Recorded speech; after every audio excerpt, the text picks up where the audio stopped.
खास वजह है सर कि अच्छे लोगों की चुप्पी। जो देश में अच्छे लोग हैं राजनीति में चुप हो गए, बोलना बंद कर दिया, राजनीति की गुणवत्ता कम हो गई। I agree, right. कहना चाहता हूं आपसे, मैं आपका ध्यान बिहार की तरफ ले जाना चाहता हूं सर। मैं आ रहा जी जी। प्रतीक जी, मैं आता हूं बिहार पे। हाँ जी, इनकी राजनीति चल नहीं रही। प्लीज सर, पिंटो, ना this is not the way. मैं आऊंगा, 3 नहीं 6 बातें सुनूंगा, लेकिन आराम से, 1 बाय 1। जी जी, हाँ हाँ। अब जो है भाजपा की राजनीति किसी भी प्रकार से नहीं चलती है, तो हर चीज में धर्म को बीच में जोड़ दिया जाता है। आज सुप्रीम कोर्ट ने बोला, रुको, अगर प्रदूषण होता है तो वो हमारे बच्चों के लिए है, हमारे बुजुर्गों के लिए है, सांस लेने में परेशानी है, और सुप्रीम कोर्ट ने भी इस बारे में बोला। लेकिन भाजपा को इसमें भी धर्म दिखाई देता है। भाजपा ने तो नहीं कहा, इसमें भी धर्म, उन्होंने इसको धर्म से कनेक्ट कर दिया। आप ये बताइए, जब श्री राम आए थे तब कितने पटाखे बजाए गए थे? तब कितने पटाखे बजाए गए थे? रोशनी। आप थी क्या? आप थी तब? ये राम को काल्पनिक कहने वाले, राम सेतु को तोड़ने वाले, आज रामचंद्र भगवान का अपमान कर रहे हैं। वहाँ पर पटाखे नहीं छोड़े गए थे, दीप जलाए गए। सूर्या जी थे उस वक्त। तुलसीदास के रामायण में ये लिखा गया है कि जब श्री राम पधारे थे तो दियों से उनका स्वागत किया गया था, दिए जलाए गए थे, रोशनियां की गई थी, कोई पटाखे नहीं जलाए गए थे। देखिए मैं बहुत साफ कहने वाला हूँ, मैं बहुत साफ बोल रहा हूँ। भाई साहब, आप डिलीट हैं, आप कम बोला करिए, आप डिलीट हैं। मैं एक बात छोटी सी कहना चाहता हूँ, डॉक्टर बस साहब, प्लीज आप बैठेंगे जरा, रमनीश वहां जाएंगे, उधर जाएंगे, please go to that side. जी, मैं सिर्फ एक छोटी सी बात कहना चाहता हूँ। इतिहास ये कहता है, इतिहास कह रहा हूं, जो मॉडर्न हिस्ट्री है वो ये कहती है कि हिंदुस्तान में अरे सुनिए, कभी कभी सुन लिया करिए, हिंदुस्तान में बारूद जो है बाबर के समय में आई, वो ये कहती है। लेकिन मैं ये जानता हूं, मैं ये नहीं कह रहा हूं भगवान राम के समय में आतिशबाजी नहीं है, मैं इस पर जा ही नहीं रहा हूं। हाँ, अग्निबाण थे, मैं कह ही नहीं रहा हूं। ये मैंने बहुत पहले ही माफी मांग ली। मैंने ये भी कहा, अब पूरी बात ध्यान से सुनिएगा, मैंने ये भी कहा कि मैं इस विषय का जानकार नहीं हूं। मैं इस विषय का सुनिए मेरी बात। मुश्किल है इस देश की है कि हर आदमी तो ज्ञाता है, ये कोई कहने को तैयार ही नहीं है कि मैं इस विषय को नहीं जानता। मैं कह रहा हूं इस विषय को नहीं जानता। मॉडर्न हिस्ट्री ये कहती है कि बाबर जब आया इस देश में तो बारूद आई, लेकिन मैं ये कह रहा हूं कि उससे पहले भी होता ही होगा। भगवान राम है, मर्यादा पुरुषोत्तम भगवान। रुक जाए, सुन लीजिए, काम आएगा, थोड़ी सी अकल बढ़ जाएगी। लेकिन मैं बात ये कह रहा हूं, बात सिर्फ इतनी नहीं है, बात इससे कहीं बहुत दूर है। आखिर हम कैसे रहें, अब हमको कोर्ट बता रहा है।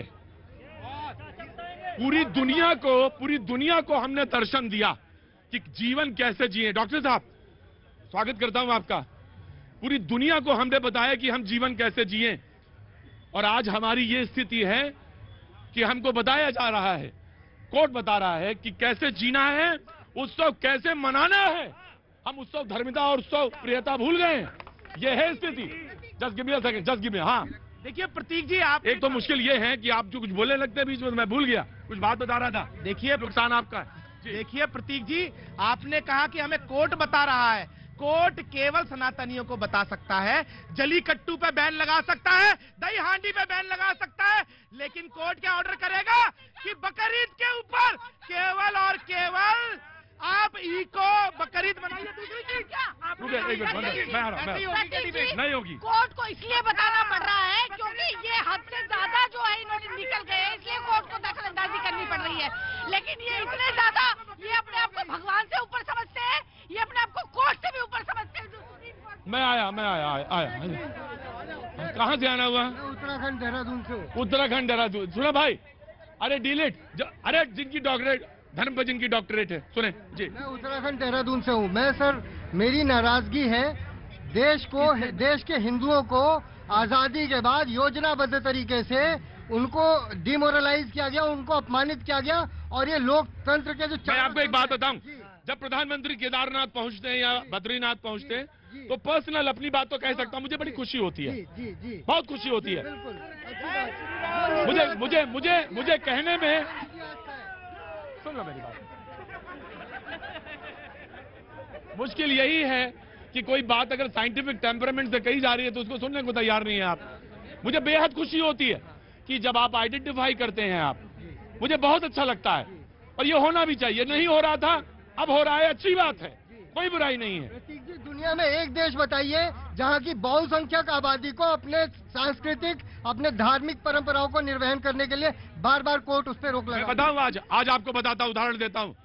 रंगरेज साहब खड़े हुए, मैं ब्रेक लूं उससे पहले आज मैं पूरी दुनिया के रेफरेंसेस पढ़ रहा था रामलीला पे। इंडोनेशिया का रेफरेंस जब पढ़ा मैंने तो उसमें लिखा इंडोनेशिया जो दुनिया का सबसे ज्यादा मुसलमान उस कंट्री में रहते हैं, उन्होंने कहा कि राम से हमें लगाव है, राम से हमें प्रेम है और राम से इसलिए है कि उन्होंने सीता का जीवन भर निर्वहन किया और वो मर्यादा का पालन किया, इसलिए मुझे इंडोनेशिया कहता है। और जिस देश को अपनी पुरातन परंपराओं पर गर्व नहीं है, और इतना गर्व, ऐसा गर्व, ठीक है पूजा पद्धति अलग हो सकती है लेकिन इतना गर्व है उसको, ये एस्टैब्लिश करता है। लेकिन इसको छोटा मत करिए मैथिल साहब, छोटा मत करिए, बिल्कुल छोटा मत करिए जी। ये हमारे बच्चों की बात हो रही है। ऑनरेबल सुप्रीम कोर्ट ने जो निर्णय दिया है उस संवैधानिक दायरे में है, हर एक भारतीय को उसको मानना पड़ेगा। लेकिन प्रतीक जी, जब मंत्री बनता है आम आदमी पार्टी का कोई, तब वहां पर आतिशबाजी होती है, तब पॉल्यूशन नहीं होता। नदी के अंदर यमुना जी गंदी है, वाटर पॉल्यूशन है, तब पॉल्यूशन नहीं हो रहा। दिल्ली में 15 साल पुरानी गाड़ियां धड़ाधड़ चल रही है, तब पॉल्यूशन नहीं हो रहा।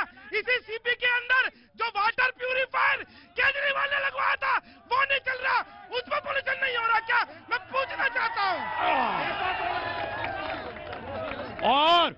और उन्हें बिल्कुल राइट नहीं है, उन्हें बिल्कुल राइट नहीं है वो कुछ कहे पटाखों के बारे में या हिंदू धर्म के बारे में, जो खुद अपनी जीत पर, अपनी पार्टी के जश्न पे पटाखे दगाते हैं सड़क। दूसरी बात, मैं एक बात और कहना चाहता हूं बहुत महत्वपूर्ण। हमारी मुश्किल ये है व्हाट्सएप, मुश्किल ये है कि हम विषय के जानकार नहीं है फिर भी हम टिप्पणी कर देते हैं। कृष्ण ने अर्जुन को, और मान भी लेते हैं लोग, कृष्ण ने अर्जुन को नहीं सहन इसलिए करते हैं क्योंकि आप बड़े भाई हैं। जी मुझे एक बात बताइए, छठ पूजा के ऊपर प्रतिबंध, दिवाली पे पटाखों पे प्रतिबंध, आप ये बताइए सबसे पहले जब कोरोना आता है तो छठ पूजा पे कोरोना क्यों आता है, बाकी त्योहारों पे कोरोना क्यों नहीं आता? क्यों? ये क्या मतलब, जो ये समाज इस चीज को स्वीकार कर रहा है, अगर किसी अपने अनुशासन के अंदर रह रहा है तो इसका मतलब उसको सूली पे टांग दोगे क्या? जब कोरोना आया तो आपने मिलने वालों को, मिल्लत वालों को वहां पे एक जगह कन्फाइन कर दिया था ना, करा था ना, सबको किया था ना। मुश्किल ये उदाहरण याद नहीं रहते हैं आपको, उदाहरण याद नहीं रहते। जी मात्र 20 सेकेंड। हम सिर्फ ये कह रहे हैं कि हिंदू धर्म इतना कमजोर नहीं है कि पटाखे नहीं जलाएंगे तो हम कमजोर पड़ जाएंगे। हम वो सनातन धर्मी हैं कि यदि घर में पूजा करना हो और बीबी नहीं होती है तो उसकी तस्वीर लगा के हम बैठा के पूजा कर लेते हैं। हम वो लोग हैं, केवल कुछ पहनकर बेटा बना देते हैं और उसकी पूजा कर लेते हैं। अरे हम वो लोग हैं जो बगल में मूर्ति बना के अश्वमेध यज्ञ कर देते हैं। वक्त एक छोड़ दो, ब्रेक के बाद